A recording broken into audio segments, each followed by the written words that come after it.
तो we are starting with chapter number 7 in this class, 11th class का। और इससे पहले जो हमने चैप्टर नंबर 1 से 6 तक किया, I will very briefly go through all of those things, right. तो सबसे पहले मैंने 11th क्लास का सिलेबस स्टार्ट किया विद काइनेमैटिक्स। काइनेमैटिक्स क्या होती है? जो भी कोई चीज चल रही होती है उसकी स्टडी। तो सबसे पहले चैप्टर में मैंने क्या बोला कि भाई एक कार जा रही है सड़क के ऊपर, 60 किलोमीटर पर आवर की स्पीड से कार जा रही है, तुमने ब्रेक मार दी, इतनी फोर्स के साथ तुमने ब्रेक मारी, बताओ वो कार कितने सेकंड में जाके रुकेगी। फिर इसकी हमने कुछ इक्वेशंस लगाई, s is equal to u t plus half a t square, v square is equal to u square plus 2g's, v is equal to u plus a t. ये सारी हमने इक्वेशंस लगा के हमने निकाल दिया कि भाई कितनी देर में कार जाके रुकेगी। और जस्ट कन्वर्स ऑफ दिस की एक कार खड़ी थी, एक सिंपल कार थी, ठीक है, मारुति सुजुकी ऑल्टो 800। वहां पे मैंने एकदम से एक्सेलरेट कर दिया। अब वो इंजन की हॉर्स पावर के हिसाब से मैंने तुमसे पूछा कि भाई 10 सेकंड में कितनी दूर कार चली जाएगी। फिर एक मर्सिडीज की कार थी जिसका इंजन बड़ा था, उसकी पिकअप थोड़ी ज्यादा होगी, उसकी एक्सेलरेशन थोड़ी ज्यादा होगी। तो हमने ये सारी चीजें की स्टार्टिंग में कि व्हाट इज काइनेमैटिक्स। काइनेमैटिक्स मतलब जब कोई भी चीज चल रही है तो उसके मोशन का मैंने एनालिसिस किया। फिर चैप्टर नंबर 4 तक हमने यही बातें की। बेसिकली जो फिजिक्स का चैप्टर नंबर 1, 2, 3, 4 ये सारे आपस में कनेक्टेड है। इसमें हम एक ही बात कर रहे हैं, काइनेमैटिक्स। फिर चैप्टर नंबर 5 आया जिसमें मैंने बात की यार कि कार तो ठीक है सड़क पे जा रही है, उसका एनालिसिस कर लिया, लेकिन मेले में वो बच्चे घूमते भी तो है ना गोल गोल, है ना। तुम हाथ में रस्सी पकड़ के ऐसे ऐसे गोल गोल भी कुछ घुमा सकते हो ना। तो मतलब जो भी मोशन हो रहा है, कार अगर सड़क पे जा रही है तो आगे जाके जब रोड खत्म हो जाएगी तो टर्न भी मारेगी ना, उस टर्न का भी हमें एनालिसिस करना पड़ेगा अगर फिजिक्स पढ़नी है पूरी की पूरी। तो चैप्टर नंबर 5 में मैंने एनालिसिस किया रोटेशनल मोशन का। ये जो सारी चीजें फोर्स वगैरह एक्सेलरेशन हमने स्ट्रेट लाइन में डिस्कस किया था, अब वो सारी चीजें हम डिस्कस किया हमने रोटेशन के लिए। मतलब जो पहले के पहले 4 चैप्टर थे पूरे फिजिक्स के, वो सारे 4 चैप्टर का सिलेबस मैंने पढ़ा रोटेशन के लिए। Yes, this was chapter number 5, rotational motion and a system of particles. फिर उसके बाद आया जी चैप्टर नंबर 6। चैप्टर नंबर 6 की मेरे को जरूरत क्यों पड़ी? क्योंकि अभी तक जो भी चीज मूव कर रही थी, अभी तक जैसे मेले में कोई चीज घूम रही थी, वो जो गोल गोल जो घूमता है वो डेथ वैली जो भी कुछ होता है वो घूम रहा था, या फिर तुम्हारी कार सड़क में जा रही थी, उसका मेरे को रीजन पता चल रहा था कि अगर कोई कार है उसमें मैंने इंजन लगाया, चाबी घुमाई, एक्सेलरेट किया, मोटर घूमी, उसकी वजह से वो आगे जा रहा है। वो जो मेले में गोल गोल घूम भी रहा था या फिर जिसको मैं घुमा रहा था ऐसे हाथ के साथ तार को, मैंने कुछ फोर्स लगाई जिसकी वजह से there was some motion which is produced. ये वाली चीज तो मेरे को समझ में आ रही थी। लेकिन भाई फिर मैंने देखा, न्यूटन भाई साहब आए एक, जिनके सिर पे आके एक एप्पल गिरा था। फिर मैंने देखा कि कुछ चीजें ऐसी हैं कि जो मैंने तो फोर्स लगाई नहीं, अपने आप नीचे आ गया। मैंने तो इसको ऊपर मारा था और ये आ गया नीचे, है ना। तो ये थोड़ा सा मैजिकल सा लगता है। अगर किसी बंदे को ग्रेविटी के बारे में पता नहीं है, किसी और ग्रह से कोई दूसरा बंदा आ गया, उसको तुम दिखाओ कि ये देखो ये नीचे जा रहा अपने आप, एकदम से जादू लगता है ना कि भाई ऐसे कैसे आ गया, मतलब अपने आप नीचे जा रही है ये चीज। तो फिर मैंने देखा कि भाई दुनिया में कुछ ऐसी चीजें होती हैं जो कि नॉन कांटेक्ट फोर्सेस होती हैं, कि तुमने अभी कुछ किया नहीं है, धक्का तुमने मारा नहीं गाड़ी को, ऐसी गाड़ी आगे जा रही है। तुम सड़क पे खड़ी गाड़ी को भी चला सकते हो ऐसे, बहुत ही बड़ा सा एक मैग्नेट लगा दो सड़क कार के आगे, तुम्हारी कार भी चल जाएगी अगर अगर लोहे की बनी हुई है तो, ठीक है। तो फिर मैंने पढ़ा चैप्टर नंबर 6 में ग्रेविटेशन के बारे में, क्योंकि मैंने देखा कि दुनिया में कुछ ऐसी फोर्सेस हैं जो बिना किसी कांटेक्ट के चल रही हैं। और इसका ही जो दूसरा पार्ट है वो तुम पढ़ोगे 12th क्लास में, chapter number 1 to chapter number 4। It's called electrostatics and magnetism. उसमें तुम पढ़ोगे कि इलेक्ट्रिसिटी भी एक ऐसी चीज है और मैग्नेटिज्म एक ऐसी चीज है, तुम्हें कांटेक्ट की जरूरत नहीं है। तो वहां दूर कहीं लोहा रख दो, मैं यहां से अट्रैक्ट कर सकता हूं बिना कोई धक्का लगाए। देखो नॉन कांटेक्ट फोर्स का फायदा क्या है, तुम्हें एफर्ट नहीं लगाना पड़ रहा। अगर यहाँ पे कोई गाड़ी है उसको मेरे को चलाना है तो मेरे को धक्का मारना पड़ रहा है, right. This is a contact force, ये एफर्ट वाली फोर्स। नॉन कांटेक्ट फोर्स का मतलब क्या है, तुम स्पाइडरमैन बन सकते हो एकदम से, तुम आयरन मैन बन सकते हो, तुम यहाँ पे हो तुम वहां से खींच लोगे। This is what a non contact force is. फिर इसके बारे में मैंने पूरा का पूरा चैप्टर पढ़ा, chapter number 6, that was called gravitation. फिर मैंने ग्रेविटेशन के लॉज पढ़े, एक्सेलरेशन ड्यू टू ग्रेविटी पढ़ा, फिर ग्रेविटेशनल पोटेंशियल पढ़ा, ग्रेविटेशनल फील्ड पढ़ा, और पूरा का पूरा हमने एनालिसिस किया कि ग्रेविटी काम कैसे करती है, ठीक है जी। अब हम स्टार्ट करने जा रहे हैं चैप्टर नंबर 7। चैप्टर नंबर 7 का ये सब पार्ट है इलास्टिसिटी। एक्चुअली में जो चैप्टर नंबर 7 है उसका नाम है प्रॉपर्टीज ऑफ मैटर। अब ये पढ़ने की जरूरत क्यों पड़ी? क्योंकि अभी तक जो भी चीजें हो रही थी चैप्टर नंबर 1 से लेके चैप्टर नंबर 6 तक, हम बोल रहे थे कि भाई कोई चीज है, कोई कार है, कोई स्कूटर है, कुछ बॉल है, उसको तुमने ड्रॉप किया, फिर कोई फोर्स लगी, वो बॉल गिर गई, या फिर कोई कार है, तुमने फोर्स लगाई, वो कार चल पड़ी। हमें एनालिसिस समझ में आ रहा था, लेकिन ये जो सारा काम हो रहा था, जो कॉज था, that was coming from outside. बाहर से हमने धक्का मारा, गाड़ी चल पड़ी, फिर भी समझ में आता है। ऊपर से हमने बॉल छोड़ी, बॉल नीचे आ गई, अर्थ ने खींच लिया, समझ में आ रहा है। लेकिन ये सारी चीजें बाहर से हो रही हैं भाई, है ना? ये सारी चीजें बाहर से हो रही हैं। There is an external force which is causing some kind of motion. अब मैं बोल रहा हूं कि ये जो मार्कर है, इसकी खुद की भी तो कोई जिंदगी होगी ना यार, इसके अंदर भी तो कोई ऐसी प्रॉपर्टी होगी जिसकी वजह से ये मार्कर है।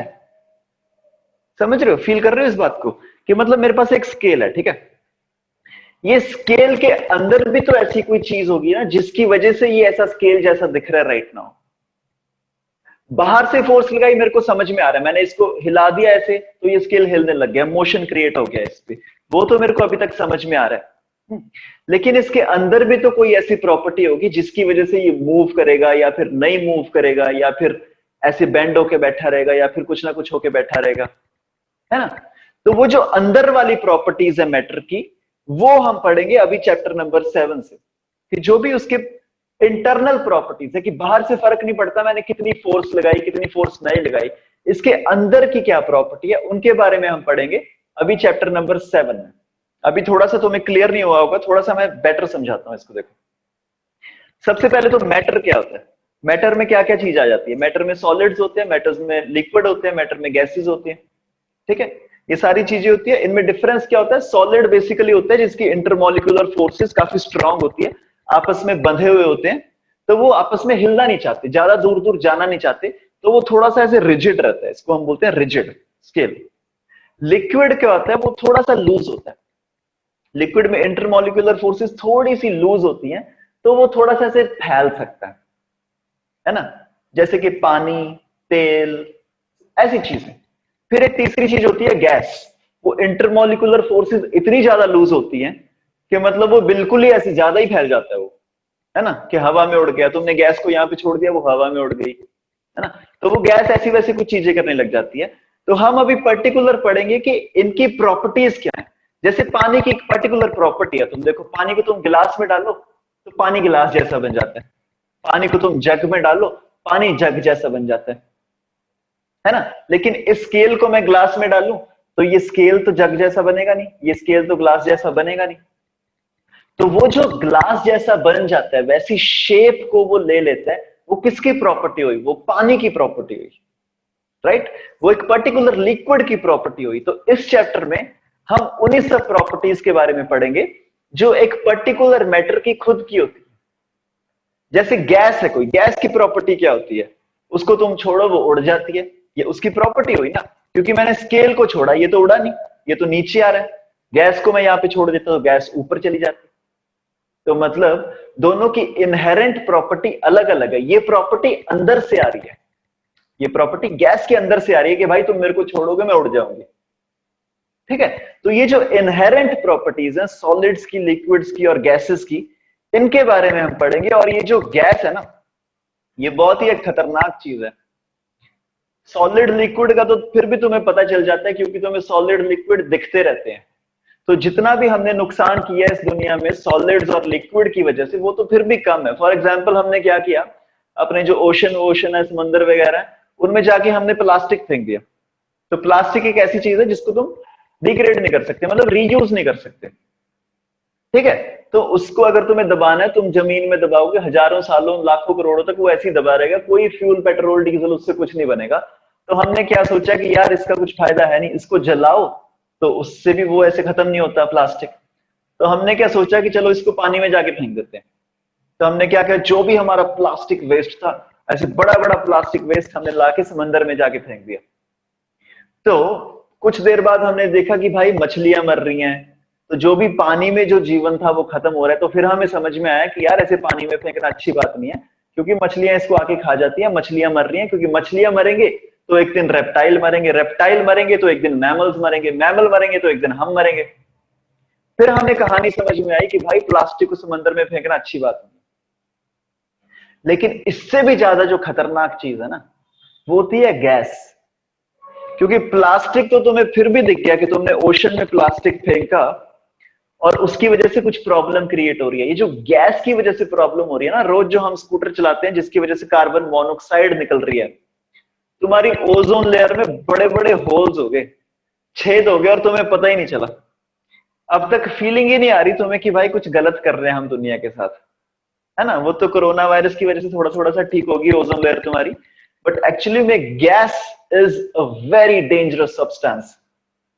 क्योंकि आसमान तुम्हारा इतना बड़ा है, तुम छोटी छोटी करके ऐसे गैसेस फेंकते जाओगे, फेंकते जाओगे, फेंकते जाओगे, और तुमने ऑलमोस्ट दुनिया को खत्म कर लिया और तुम्हें पता भी नहीं चलेगा कि तुमने क्या कर दिया।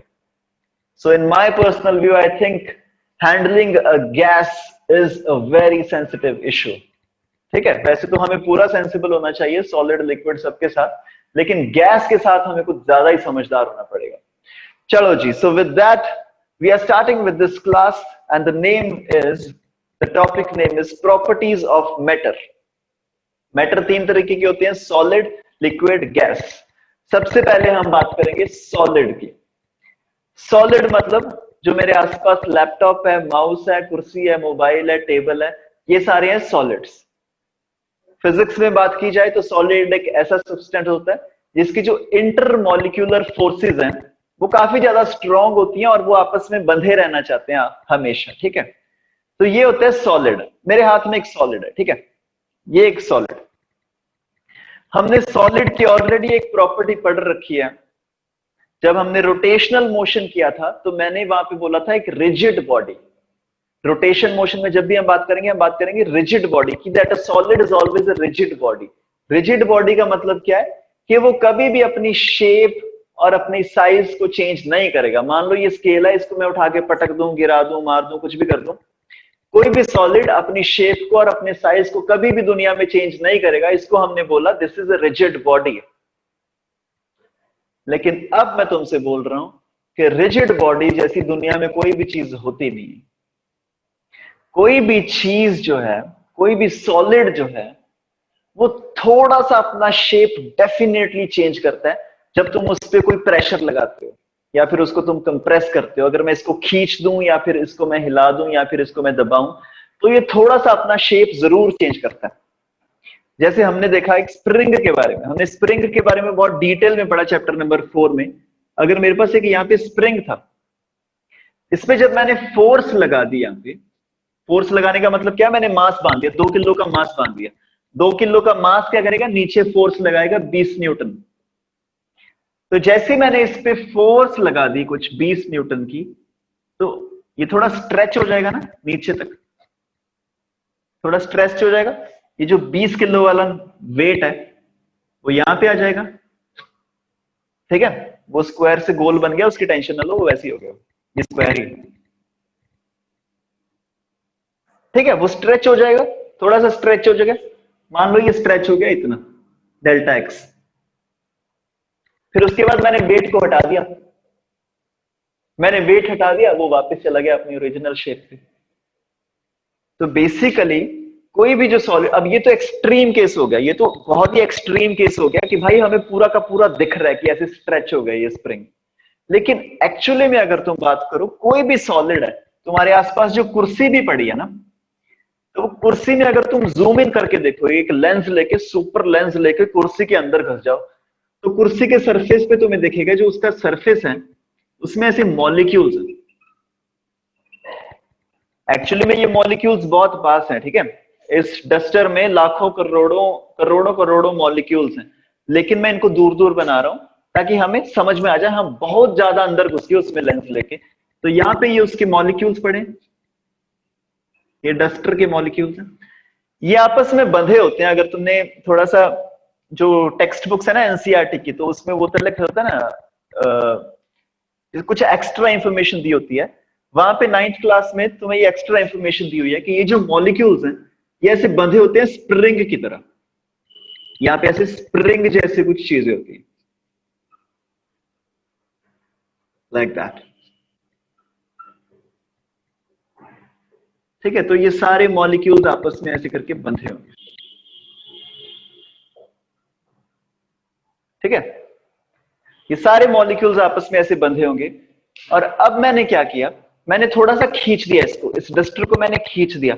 मेरे को दिखेगा नहीं कि ये एलोंगेट हो गया, बट एक्चुअली में होता क्या है, ये वाला जो मॉलिक्यूल होता है ये थोड़ा सा यहां पे आ जाता है और ये पूरा सिचुएशन बन जाती है ऐसे।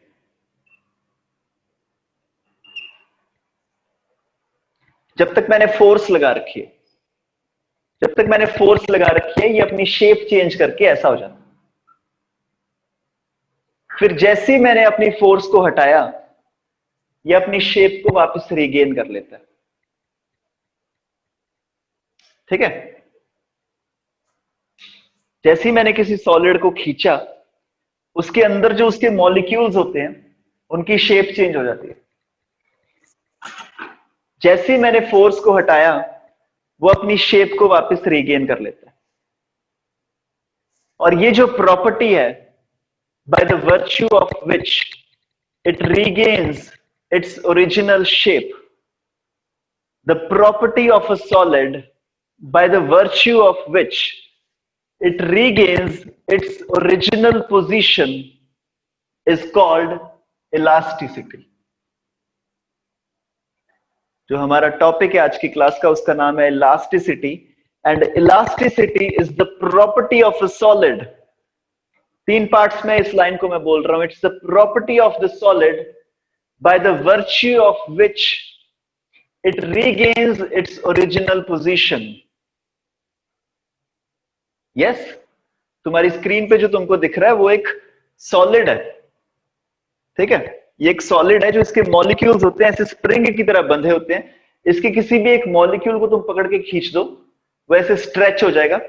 जैसे ही तुम छोड़ोगे उसको, वो वापस चला जाएगा अपनी original position. Alright, so elasticity is the property of a matter by the virtue of which it regains its original position। मैं यहां पे लिख रहा हूं इसको। फिर उसके बाद एक सिंपल सा क्वेश्चन करेंगे हम, बहुत ही सिंपल सा क्वेश्चन। इलास्टिसिटी हिंदी में अगर मैं बोलूं, it's the property of a matter, मतलब मैटर की इनहेरेंट प्रॉपर्टी है, सॉलिड की।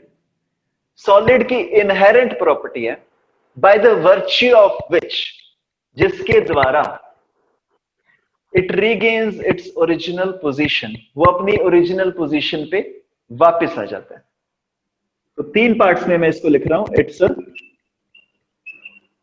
Property of a solid, property of a solid by the virtue of which it regains its original shape and position. ठीक है, फॉर एग्जाम्पल हमारे पास कोई भी solid था, जैसे ये मेरे पास सॉलिड था। Yes Kashish, yes Kashish. Also true for a ball. I'm sorry? Sir, is this also true for a ball? आपने कहा ना कि elongate होगा। हाँ हाँ हाँ हाँ, yes yes, it's also true for a ball. ठीक है कशिश, जो तुमने पूछा, हाँ जी प्लीज, जो तुमने पूछा ना, is it also true for a ball, तो अभी हम पढ़ेंगे। ठीक है, आज की क्लास में towards the end of the class हम डिस्कस करेंगे कि भाई बॉल की शेप कैसे चेंज हो सकती है। इसको तो जैसे खींचना आसान है, ठीक है, ये मेरे पास है, इसको मैं ऐसे खींच सकता हूं, मेरे को दिखता है कि इसकी शेप थोड़ी सी चेंज हो जाएगी।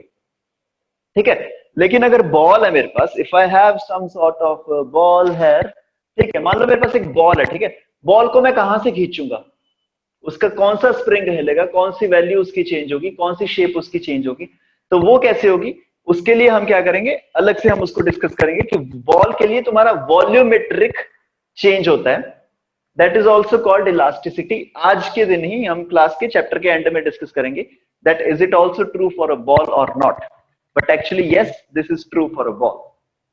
ठीक है, तो चलो अभी आगे बढ़ने से पहले मैं तुम्हें बहुत ही सिंपल सा क्वेश्चन पूछता हूँ, एक ट्रिकी क्वेश्चन पूछता हूँ। ठीक है, तुम्हारे पास दो मटेरियल है, एक है तुम्हारे पास ये स्केल लगा लो, ये वाला स्केल। ठीक है, ये स्केल है, एक स्टील का बना हुआ, ये स्टेनलेस स्टील है। ठीक है, एक है तुम्हारे पास रबड़। रबड़ मतलब इलास्टिक, जो नाइलॉन होता है ना, जो टेलर्स के पास नाइलॉन होता है वो। ठीक है, तुम्हें बताना है दोनों में से कौन ज्यादा इलास्टिक है। रबड़। यस, रबड़ इज मोर इलास्टिक। ठीक है, उसको हम नाम ही कभी कभी रबड़ बोलते, उसको हम नाम ही कभी कभी इलास्टिक बोलते हैं। हम टेलर के पास जाते हैं, बोलते हैं भैया इलास्टिक देना, क्योंकि हमें दिखता है कि भाई ये देखो कर दिया स्ट्रेच हमने, ये है बढ़िया इलास्टिक। गलत, steel is more elastic than रबड़। Steel is more elastic than रबड़। थोड़ा सा सोच के देखो, इलास्टिसिटी है क्या। मैंने क्या बोला, elasticity is the property of a solid by which, first of all property of a solid, दोनों सॉलिड हैं, स्टील भी सॉलिड है, रबड़ भी सॉलिड है, मतलब ये क्वेश्चन वैलिड है, हम इसकी बात कर सकते हैं। बाय विच, ठीक है, it regains its original shape and position. अब मेरे पास एक सॉलिड है, एक स्टील है, इसको मैंने थोड़ा सा खींचा, ठीक है, या फिर ऐसे खींच दिया, थोड़ा सा घूम के ये अपनी पोजीशन पे वापस आ जाता है। It regained it's original shape and position. क्या रबड़ के साथ भी ऐसा ही होता है? रबड़ को जब तुम खींचते हो, क्या तो तुमने नोटिस किया कि थोड़ी देर बाद तुम्हें जो अपना हेयर बैंड है वो चेंज करना पड़ जाता है, क्योंकि वो लूज हो जाता है। The problem with hair band is कि तुमने उसको खींच के अब वो वापस नहीं अपनी पोजीशन पे आ पा रहा, मतलब बेसिकली वो कम इलास्टिक है। लेकिन क्या ये स्केल के साथ भी ऐसा है? ये मैंने एक बार खरीदा था 2 साल पहले, अभी तक मेरे पास वही स्केल है, अभी तक इसने शेप नहीं चेंज की, साइज नहीं चेंज किया, अभी उतना ही है। लेकिन जो एक रबड़ है उसके साथ दिक्कत क्या है, तुम खींच तो दोगे लेकिन वो अपनी पोजीशन पे थोड़ी देर बाद वापस आना बंद हो जाता है। तो बेसिकली इलास्टिसिटी है क्या, वो प्रॉपर्टी है जिसकी वजह से वो अपनी शेप और पोजीशन पे वापस आ जाता है। तो ये भाई ज्यादा इलास्टिक हुआ है ना। So you always remember this, तुम्हें नीचे नोट लिख सकते हो, a steel is more elastic than rubber. ऐसे बहुत से ट्रिकी क्वेश्चंस तुमसे पूछे जाएंगे नीट में, आईआईटी जेई में, जहां पे तुम्हें ये डेफिनेशन याद रखनी होगी। अब ये 10th क्लास की तरह नहीं है Umesh, so this is specially for you. 10th class तक हमारा क्या हो रहा था कि जो मेरे क्वेश्चंस आ रहे थे, जो मेरे पेपर हो रहे थे, वहां पे क्या होता था, जो मेरे को डेफिनेशंस पढ़ा दी जाती थी और जो मेरे को क्वेश्चंस करा दिए जाते थे, वो मैं ऐसे के ऐसे एज इट इज वहां पे जाके लिखा था, मेरे नंबर आ जाते थे। अब ये थोड़ा सा डिफरेंट होने वाला है, अब यहाँ पे तुम्हें डेफिनेशंस को भी ध्यान से पढ़ना पड़ेगा। इस लाइन को मैंने 4-5 बार क्यों रिपीट की, ताकि तुम एक्चुअली में घुस जाओ, इस लाइन ये तुम्हारे अंदर घुस जाए। ठीक है, सो you have to very carefully read all these statements that elasticity is the property of a solid, जिसकी वजह से वो अपनी शेप और पोजीशन पे वापस आ जाता है। ठीक है, तो ये जो मार्कर है ये ज्यादा इलास्टिक है, इससे देखने में ऐसा लग रहा है कि ये ज्यादा इलास्टिक है, देखो हिला रहा हूं मैं इसको आराम से वेड़े, ठीक है, बट एक्चुअली में थोड़ी देर बाद ये लूज हो जाएगा। अगर मैं इसको रोज हिलाता हूं अपने ईयरफोन्स को, थोड़ी देर बाद वो लूज हो जाएंगे, ये उतना लूज नहीं होगा। स्टील उससे भी ज्यादा कम लूज होगा। अगर बिल्कुल मैं पूरा हार्डकोर लोहा ले आऊं, वो सबसे ज्यादा इलास्टिक है। ठीक है, और अगर मैं उससे भी ज्यादा एक डायमंड ले आऊं, डायमंड एक ऐसी चीज है जो हिलती हुई नहीं है, बहुत ज्यादा स्ट्रांग होती है, वो सबसे ज्यादा इलास्टिक है। ठीक है, फील कर पा रहे हो, elasticity is the property of the matter, जिसकी वजह से वो अपनी शेप पे वापस आ जाता है। ठीक है, so you have a few minutes, just note this thing down, जो भी हमने अभी तक लिखी है कि इलास्टिसिटी होती क्या है। Okay, give me a second, मेरे को अपने आप को छोटा करना पड़ेगा। I have a question. Yes Umesh. Sir ये ऐसे क्यों होता है कि रबड़, अगर हम रबर को स्ट्रेच करते रहेंगे तो वो लूज हो जाएगी, और जो मेटल है लाइक मार्कर उसको स्ट्रेच करते हैं वो लूज नहीं होता? वो तो प्रॉपर्टी है ना उसकी। अब ऐसे तो तुम बहुत से क्वेश्चन पूछ सकते हो मेरे को। तो मेरे को बोलोगे कि भाई पानी है, जब उसको मैं गिरा देता हूं तो वो ऐसे फैल जाता है, ठीक है। और मैं अगर ऐसी किसी कुर्सी को गिरा दूं तो वो कुर्सी तो फैलती नहीं है। तो basically this is the property of the matter, जिसकी वजह से वो कम इलास्टिक या फिर ज्यादा इलास्टिक होते हैं। This is how the matter is designed in itself, you know. This is the property of the steel that it is more elastic, and that is the property of the rubber that the rubber is less elastic, ठीक है। अब इसके हम ज्यादा detail में नहीं जा सकते कि भाई अब ये बताओ तुम कि रबड़ कम इलास्टिक क्यों है, कि रबड़ के मॉलिक्यूल्स ऐसे क्यों हैं। अगर उसके बारे में हमें स्टडी करना है, फिर हमें रबड़ के अंदर जाके देखना पड़ेगा, फिर हमें लेंस लेके, फिर हमें केमिस्ट्री वाले टॉपिक पढ़ने पड़ेंगे कि रबड़ के अंदर जाके उसका इंटरमॉलिक्यूलर स्ट्रक्चर देखना पड़ेगा कि क्यों ऐसा है कि थोड़ी देर बाद ऐसे खींच खींच के रबड़ का इंटरमॉलिक्यूलर स्ट्रक्चर खराब हो जाता है, ठीक है। वो ये काफी डिटेल वाला टॉपिक आ जाएगा। सो एज ऑफ नाउ हमें ये पढ़ना पड़ेगा कि this is the property of a matter. Yes, okay. So please note this thing down. Elasticity क्या होती है कि वो अपनी शेप पे वापस आ जाता है, कोई भी जो मैटर है। When the forces are removed, the object will return to its original shape and size if the material is elastic. If the material is elastic. अगर इलास्टिक मटेरियल नहीं है, for example chewing gum, chewing gum बिल्कुल भी elastic नहीं है, देखने में लगती है लेकिन च्यूइंग गम बिल्कुल भी इलास्टिक नहीं है, क्योंकि च्यूइंग गम को मैं जैसे खींचता हूं तो वो अपनी शेप पे वापस ही नहीं आती, तो वो इलास्टिक है ही नहीं।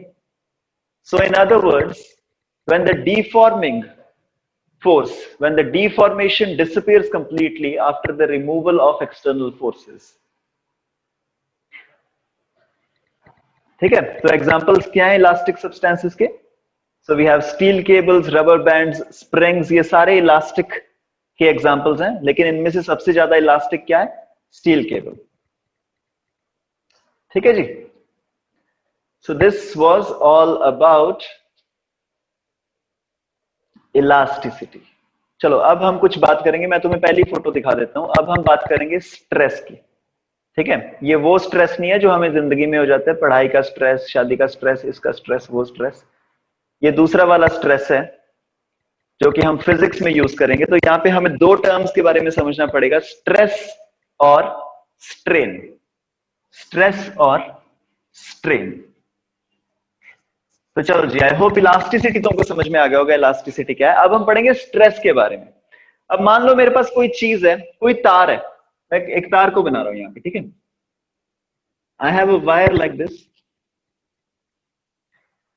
तो यहां पे मैं जब फोर्स लगाऊंगा, इसको मैंने यहां से पकड़ के नीचे खींच दिया, यहां से कोई मास बांध दिया, तो क्या होगा? यहां पे नीचे एक फोर्स लगेगी, इसको मैं बोलता हूं एक्सटर्नल फोर्स, या फिर आज से हम इसको बोलेंगे डीफॉर्मिंग फोर्स। डीफॉर्मिंग फोर्स का मतलब क्या है? ये क्या कोशिश कर रही है कि भाई ये स्टील रॉड डीफॉर्म हो जाए, मैं उसको डीफॉर्म करने की कोशिश कर रहा हूं। So this external force is also called deforming force, ठीक है। तो ये मैंने डीफॉर्मिंग फोर्स लगाई, इसकी वजह से क्या होगा? डीफॉर्मिंग फोर्स की वजह से क्या होगा? ये जो वायर है इसकी लेंथ थोड़ी सी ज्यादा बढ़ जाएगी, ये वायर थोड़ा सा यहां से ऐसे लंबी हो जाएगी। मैंने थिकनेस इसकी बढ़ा दिया, वो गलती से हो गया, बट एक्चुअली में वो सेम थिकनेस है, ठीक है। It's same thickness, same wire है, वही वाली वायर अभी थोड़ी सी लंबी हो जाएगी और यहां पे बन जाएगा ये, लेट्स से उसकी ओरिजिनल जो लेंथ थी दैट वाज डेल्टा एल। फिर उसके बाद जो उसकी लेंथ बढ़ गई वो डेल्टा एल बढ़ गई। पहले लेंथ थी एल, डेल्टा एल उसकी लेंथ बढ़ गई है। तो मतलब अभी उसकी टोटल लेंथ कितनी होगी है? L plus delta L. पहले उसकी लेंथ कितनी थी? एल। उमेश, अगर ये तुम्हें डेल्टा वगैरह नहीं समझ में आ रहा तो तुम इसको ज्यादा टेंशन मत लो। डेल्टा एल मतलब कि उतना एलोंगेट हो गया, क्योंकि ये वैल्यू बहुत छोटी होती है, क्योंकि हमें दिखता नहीं है, मेरे को पता भी नहीं चल रहा कि कितना एलोंगेट हुआ है, तो इसलिए ये बहुत ही छोटी सी वैल्यू है, छोटी सी वैल्यू को हम लिखते हैं डेल्टा एल। तो इसकी लेंथ होगी एल प्लस डेल्टा एल, पहले लेंथ थी इसकी एल।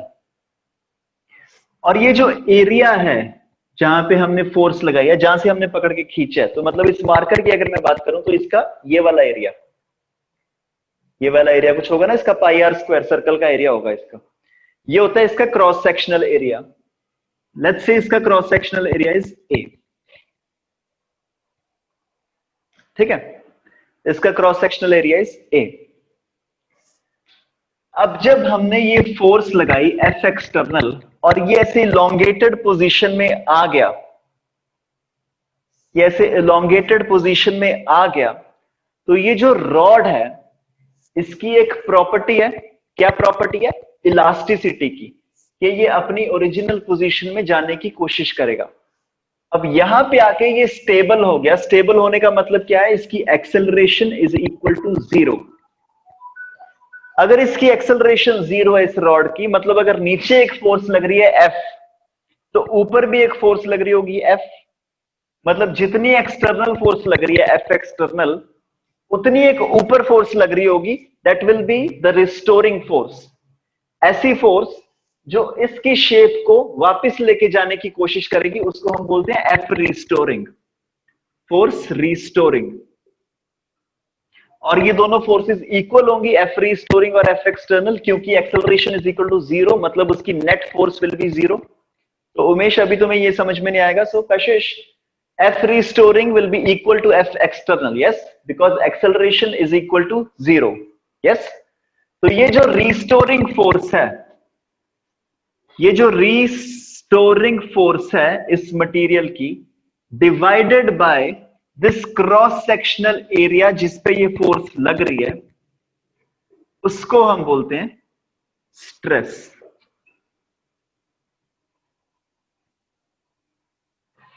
ये जो रिस्टोरिंग फोर्स जिसकी वजह से ये मटेरियल वापस जाने की कोशिश करेगा, और जिस एरिया पे ये रिस्टोरिंग फोर्स लग रही है, the ratio of that restoring force upon area is called stress.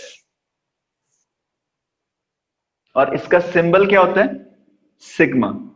Sigma is equal to F restoring upon cross sectional area. Yes, Kashish, please give me a thumbs up if this is okay. F restoring upon cross sectional area is your stress. ठीक है, very simple. तो उमेश थोड़ा सा भी catch करने में थोड़ा सा इशू हो रहा होगा उमेश, क्योंकि हमें ये नहीं पता कि F external a equal to 0 क्या होता है, एक्सटर्नल फोर्स क्या होती है, रिस्टोरिंग फोर्स क्या होती है। सर ये किया हुआ एक्सीलरेशन और फोर्स। ओके ओके, ठीक है। फिर तुम्हें पता होगा कि अगर force is equal to mass into acceleration, अगर मेरी एक्सेलरेशन 0 है, इसका मतलब फोर्स भी 0 होगी, क्योंकि मास तो 0 होता नहीं है। तो इसका मतलब फोर्स 0 होगी। अगर नीचे मैंने फोर्स लगाई है एफ एक्सटर्नल, तो उसको बैलेंस करने के लिए ऊपर मेरी फोर्स लग रही होगी एफ रिस्टोरिंग, और ये दोनों वैल्यूज इक्वल होंगे। ठीक है, तो ये दोनों वैल्यूज इक्वल होती है most of the cases. Most of the cases ये दोनों वैल्यूज इक्वल होती हैं, लेकिन आईआईटी जेई में एक आधी बार ऐसा क्वेश्चन पूछा गया जब ये दोनों वैल्यूज इक्वल नहीं होती, और ये force upon area is equal to stress. Yes Kashish, any questions? हाँ जी कशिश। will always be equal to external force. I am sorry, Sir, restoring force will नहीं नहीं नहीं, restoring will always be equal to external force. no no no no no no, restoring force will not always be equal to external force. अगर restoring force हमेशा external force के equal होती ना, तो मैं तुमको यही बोल देता, मैं बोल देता कि भाई एक वायर है, नीचे से मैंने फोर्स लगाई, F external upon area is equal to stress। तुम्हारे स्कूल वाले टीचर ऐसे ही करेंगे अगर तुम किसी नॉर्मल फिजिक्स के टीचर से बोलोगे ना, क्योंकि 95% ऑफ द क्वेश्चंस में क्या होता है, your stress is equal to F external upon area। लेकिन तुम देखोगे हम आज की क्लास में, अगर हमारे पास टाइम मिला ना थोड़ा सा, तो आज की क्लास में हम एक ऐसा क्वेश्चन करेंगे जिसमें तुम्हारी एक्सटर्नल फोर्स रिस्टोरिंग फोर्स के इक्वल नहीं होगी। ऐसे क्वेश्चंस तुमसे आईआईटी में पूछे जाते हैं।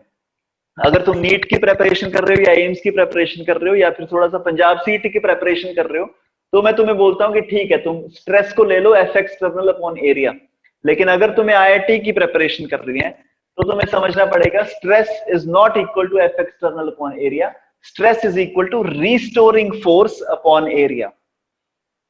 ठीक है, रीस्टोरिंग फोर्स अपॉन एरिया। चलो पहले इसी की बात कर लेते हैं कशिश। मैंने सोचा था इसको हम करेंगे कल, करेंगे इसकी बात, लेकिन पहले हम इसी की बात कर लेते हैं कि इसको अभी कोई बात नहीं, मैं ठीक है मैं लिखवा रहा हूं दोबारा।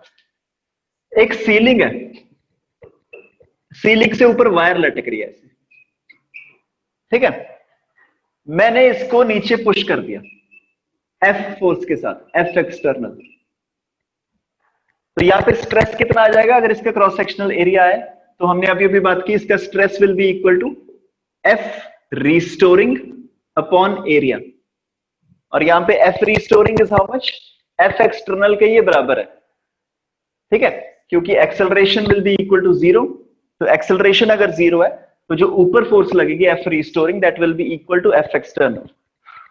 Okay, now I want you to imagine a scenario Kashish कि यहां पे लगा हुआ है एक पुली, यहां पे लगा हुआ है एक पुली, यहां पे है 2 kg का मास, और यहां पे एक लटक रहा है 4 kg का मास।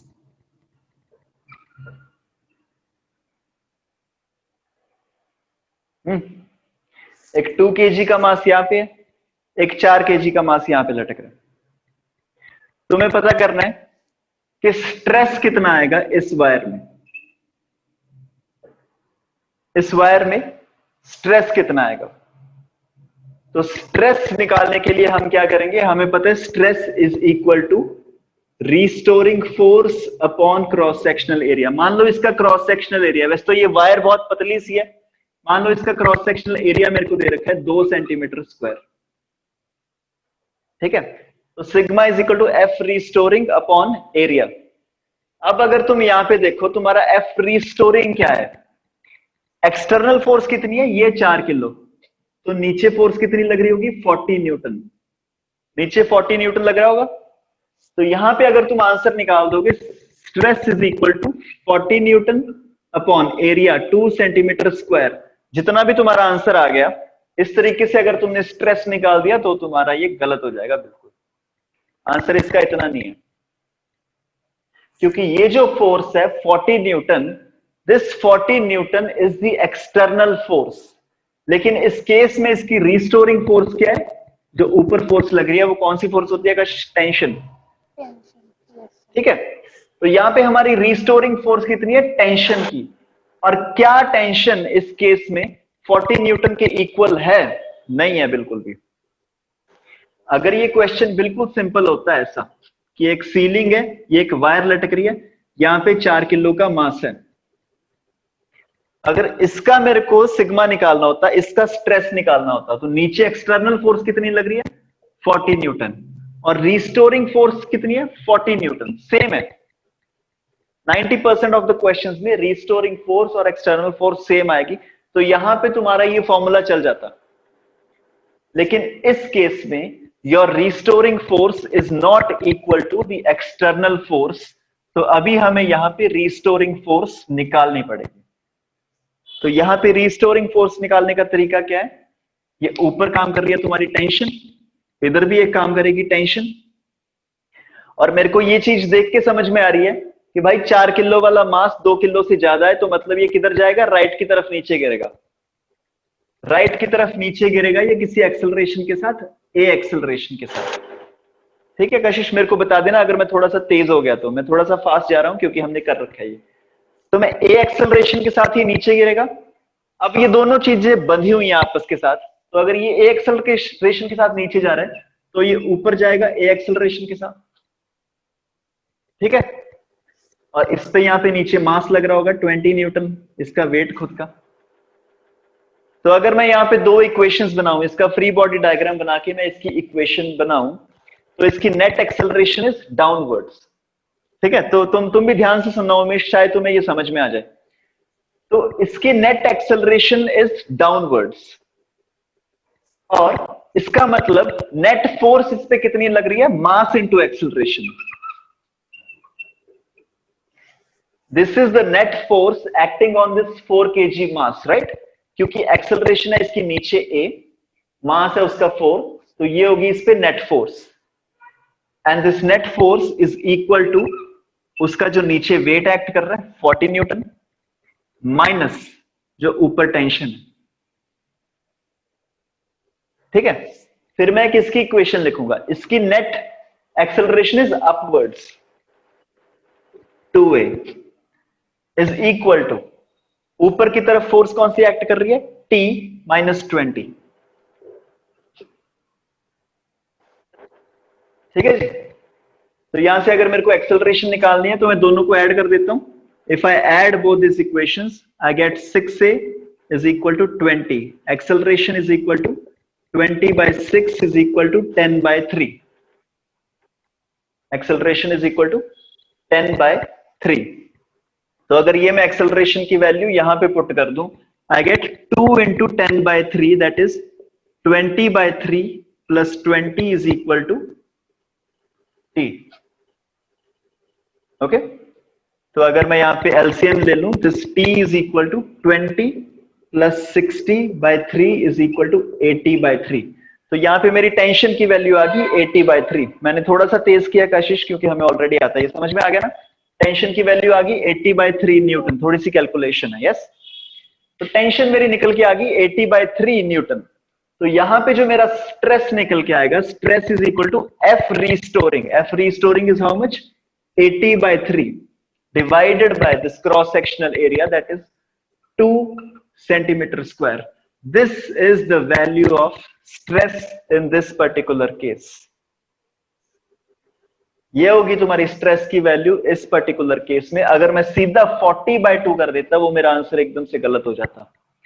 तो कशिश, जो तुम्हारा क्वेश्चन था, क्या एक्सटर्नल फोर्स हमेशा रिस्टोरिंग फोर्स की इक्वल होगी? The answer is no. There are some cases जहां पे एक्सटर्नल फोर्स रिस्टोरिंग फोर्स की इक्वल नहीं होती, लेकिन ऐसे क्वेश्चंस तुमसे बहुत कम पूछे जाते हैं। अगर तुमने कसम खा रखी है कि तुम्हें आईआईटी जेईई करना है, वो आईआईटी जेईई के लिए तुम्हें ये वाले क्वेश्चंस आने जरूरी है। लेकिन अगर तुम्हें एम्स, नीट, पंजाब सीईटी की तैयारी करनी है तो तुम्हारा चल जाता है। फोर्स एक्सटर्नल ले लो, तुम्हारे आधे क्वेश्चन इससे हो जाते हैं। लेकिन आईआईटी में इसकी जरूरत पड़ेगी, stress is equal to restoring upon area. ठीक है जी? Okay sir.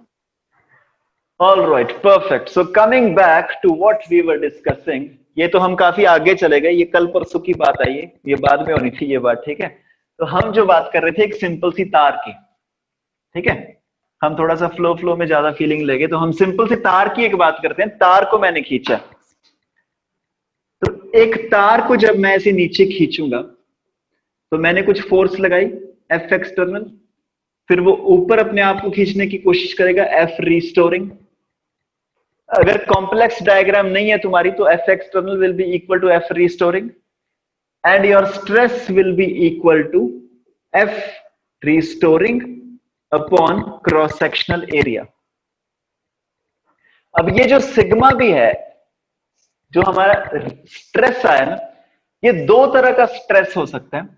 एक तो हो सकता है तुम्हारा स्ट्रेस टेंसाइल स्ट्रेस, एक तुम्हारा स्ट्रेस हो सकता है कंप्रेसिव स्ट्रेस। अब इसमें क्या फर्क है?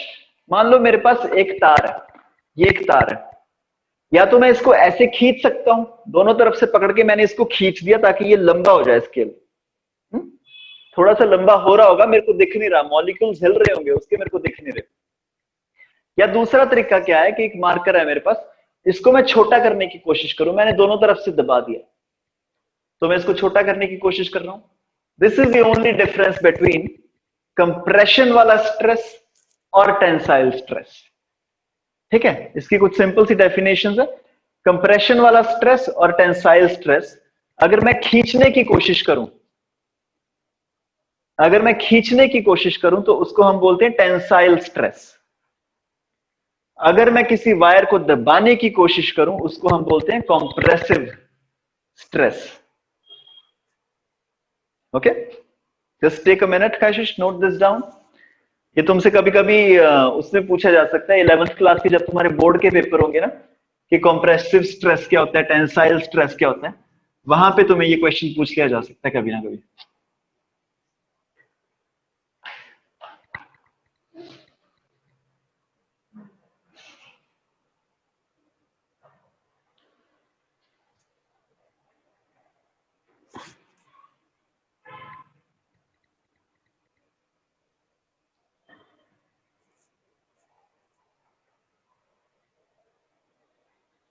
So you have two types of stress. तुम देखो जो पहली डायग्राम है हमारी टेंसाइल स्ट्रेस, उसमें क्या है, एक वायर है, वायर को हमने ऊपर सीलिंग से बांध रखा है यहां से, फिर नीचे से मैंने क्या किया, एक वेट बांध दिया। नीचे से अगर वेट बांध दिया तो ये तार को लंबा करने की कोशिश करेगा, है ना, तो इसको हम बोलते हैं टेंसाइल स्ट्रेस। एक होता है कॉम्प्रेसिव स्ट्रेस, कि अब ये तार है, तुमने तार के ऊपर वेट रख दिया। अब तार के जब तुमने ऊपर वेट रख दिया तो क्या होगा, ये तार छोटी बनने की कोशिश करेगी, तो इसको हम बोलते हैं कंप्रेसिव स्ट्रेस। ठीक है, एक में तुम कंप्रेशन करने की कोशिश कर रहे हो, दूसरे में तुम उसको इलोंगेट करने की कोशिश कर रहे हो। ठीक है जी, इसको नोट कर लो एक बार। फिर चलो मैं तुम्हारे दूसरे वाले क्वेश्चन का भी आंसर देता हूं। कशिश, तुमने थोड़ी देर पहले बोला था कि एक बॉल के साथ क्या होगा, क्या बॉल भी ऐसे इलोंगेट होगी?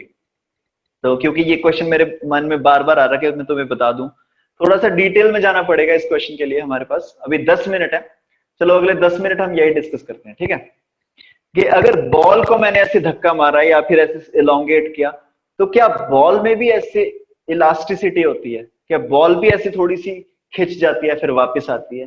तो इसके लिए हमें पढ़ना पड़ेगा types of stress. Types of stress, 3 तरह के स्ट्रेस होते हैं हमारे सिलेबस में। जब तुम इंजीनियरिंग करने जाओगे वहां पे तुम्हें कुछ और तरह के स्ट्रेसेस मिलेंगे, लेकिन अभी जो हमारा 11th क्लास का फिजिक्स का सिलेबस है, इसमें हमारे 3 तरह के स्ट्रेस होते हैं। जो सबसे पहला हमारा टाइप होता है, जिसकी मैंने अभी अभी बात की है, कि मेरे पास एक वायर है,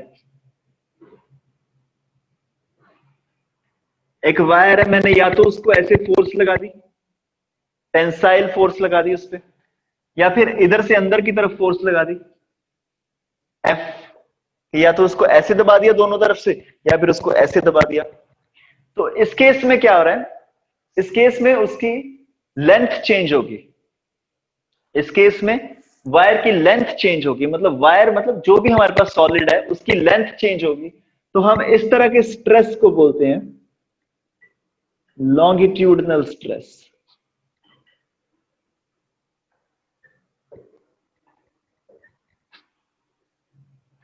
लॉन्गिट्यूडनल क्या होता है, कोई भी जो चीज लेंथ के अलोंग एक्ट करे,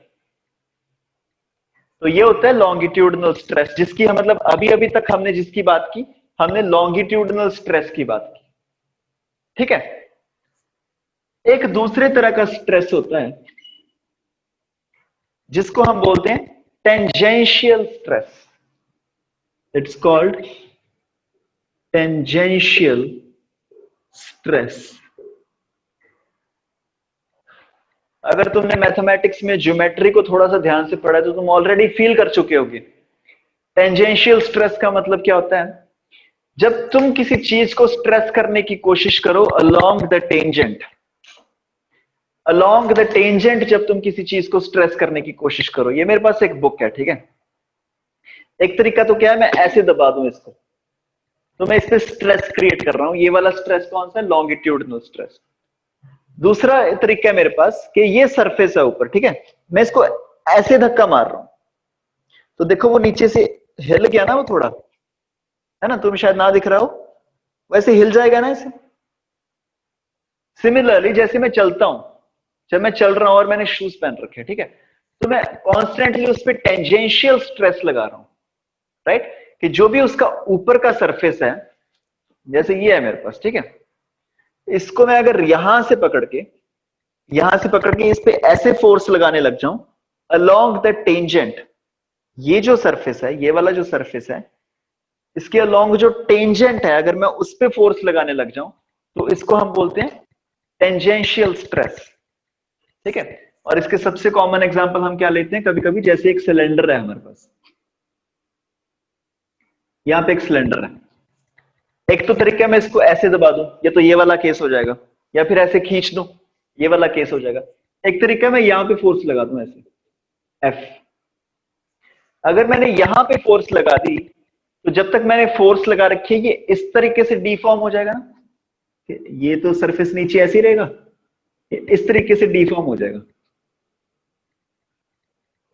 है ना, ठीक है। तो इस तरीके से जो डिफॉर्मेशन जो चीज प्रोड्यूस करती है, इसको हम बोलते हैं टेंजेंशियल स्ट्रेस।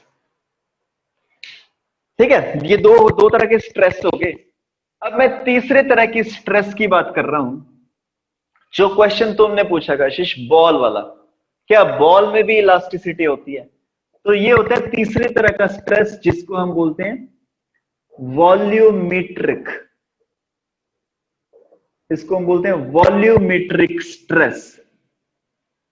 अब ये वाला स्ट्रेस क्या होता है, एक एग्जांपल से समझो। मान लो मैं आके तुम्हारा ऐसे, क्या एग्जांपल दूं, रुको, मैं तुम्हारा ऐसे मुंह आके दबा दूं, पिचका दूं, फटाक, तुम दब जाओगे ना थोड़े से, ठीक है? उसको हम बोलते हैं वॉल्यूमेट्रिक स्ट्रेस। नॉर्मली ऐसी चीजें होती हैं पानी में, पानी के अंदर, मैं ऊपर बना रहा हूं, ठीक है, इसको थोड़ा सा।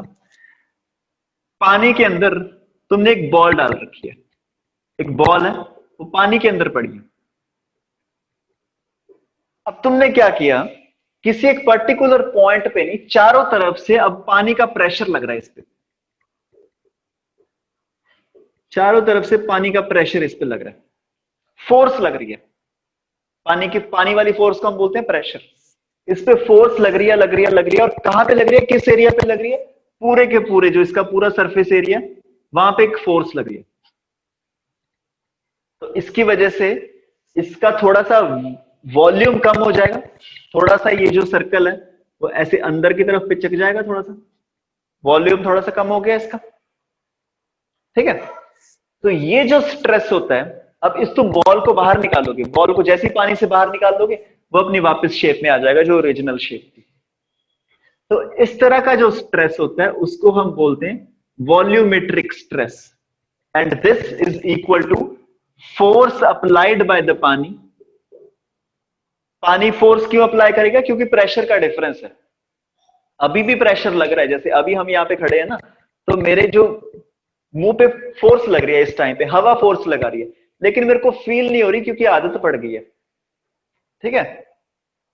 ठीक है, एक पत्ते से पूछ के देखो कि फोर्स क्या होती है। जब हवा जो आके लगती है ना, तो उस पर फोर्स लग रही होती है, उसकी वजह से वो ऐसे हिलता रहता है, झूलता रहता है, हमें वो फीलिंग नहीं आ रही उसकी, क्योंकि ये बॉडी इस तरीके से डिजाइंड है कि हमें वो वाली फोर्स इतनी महसूस नहीं होती।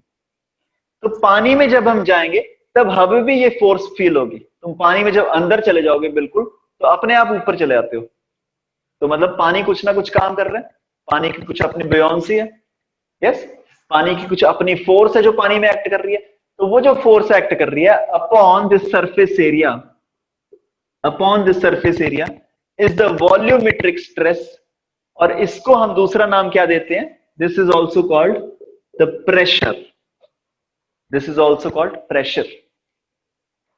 तो जो तुमने एग्जाम्पल की बात की थी, क्या बॉल में भी ऐसा होगा? तो बॉल में जो हमारा स्ट्रेस होता है उसी का दूसरा नाम होता है प्रेशर। ओके, जो एक बॉल में स्ट्रेस प्रोड्यूस होता है एक्सटर्नल फोर्स की वजह से या फिर रिस्टोरिंग फोर्स की वजह से, जो स्ट्रेस प्रोड्यूस होता है उसको ही हम दूसरे शब्दों में बोलते हैं प्रेशर, ठीक है? तो ये तीनों चीजें क्योंकि हमने डिस्कस की हैं, तो अभी तुम्हें इसको लिखना भी पड़ेगा। मैं थोड़ा सा अपने आप को छोटा कर लेता हूं। ओके, चलो जी, आई होप तुम्हें ये डायग्राम दिख रही होगी, ठीक है? इस डायग्राम में तुम्हें क्या दिख रहा होगा? ये एनसीईआरटी से लिया ये मैंने डायग्राम। तो ये तुम्हारी परफेक्ट एग्जांपल है।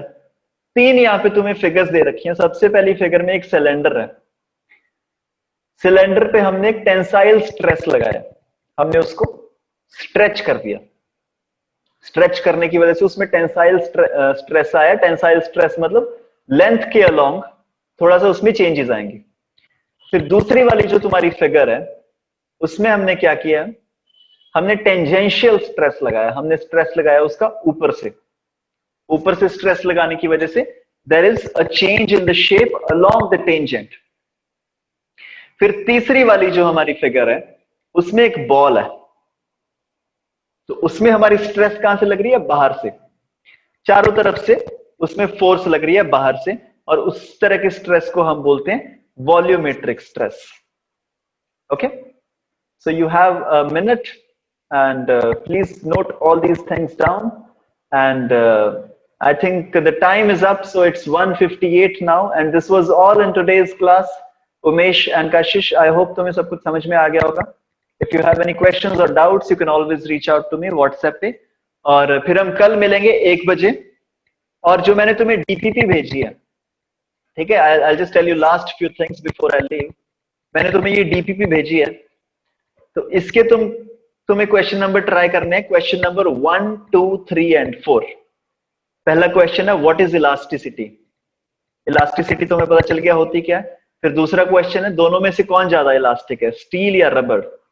तीसरा क्वेश्चन है स्ट्रेस क्या होता है। तीसरे क्वेश्चन का बी पार्ट छोड़ देना, स्ट्रेन क्या होता है, स्ट्रेन के बारे में हम कल पढ़ेंगे। फिर चौथा क्वेश्चन है अलग अलग तरह के स्ट्रेसेस के बारे में हमें समझाओ, उसके बारे में भी तुम लिख सकते हो। फिर कल हम बात करेंगे स्ट्रेन की, ठीक है जी। So now what you have to do is you have to just note it down and do all the 4 questions. All right. Thank you very much for joining with me today, all of you. And I'll see you tomorrow at 1 p.m. Thank you once again. I'll see you at 1 p.m.